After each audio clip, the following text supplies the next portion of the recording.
Je suis à l'Assemblée nationale. Derrière moi, juste la porte qui mène à l'hémicycle.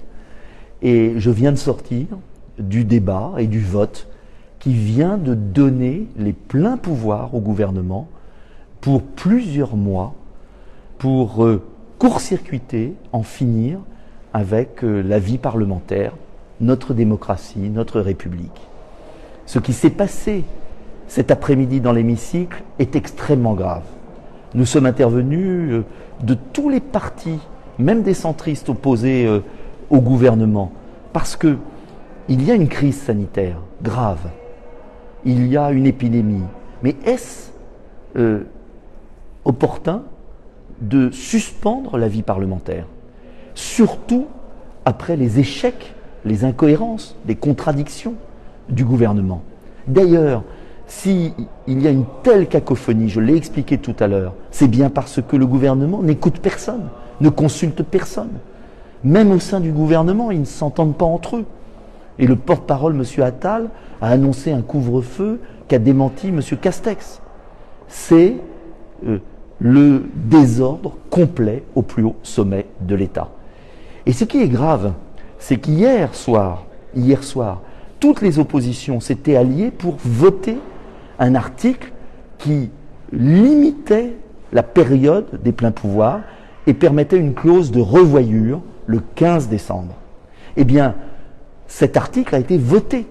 Et c'est là où M. Véran a fait une crise de nerfs dans l'hémicycle et a même osé dire aux parlementaires « sortez », ce qui ne s'était jamais vu sous la République.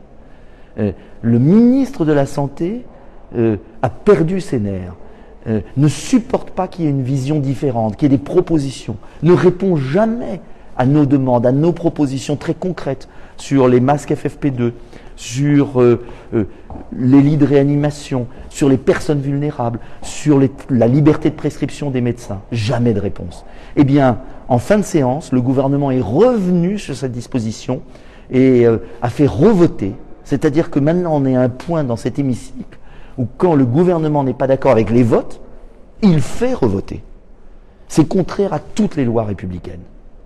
Voilà pourquoi je veux vous dire aujourd'hui que la situation est grave. Diffusez cette vidéo.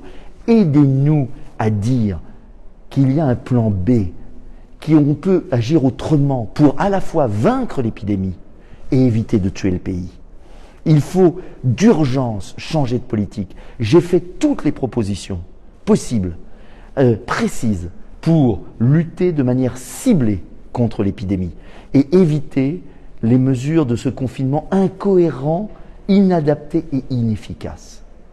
Il y a urgence, aidez-nous, diffusez cette vidéo, soutenez-nous. Plus que jamais, il y a besoin d'une voie alternative, car le Parlement ne va plus servir à rien pendant plusieurs mois.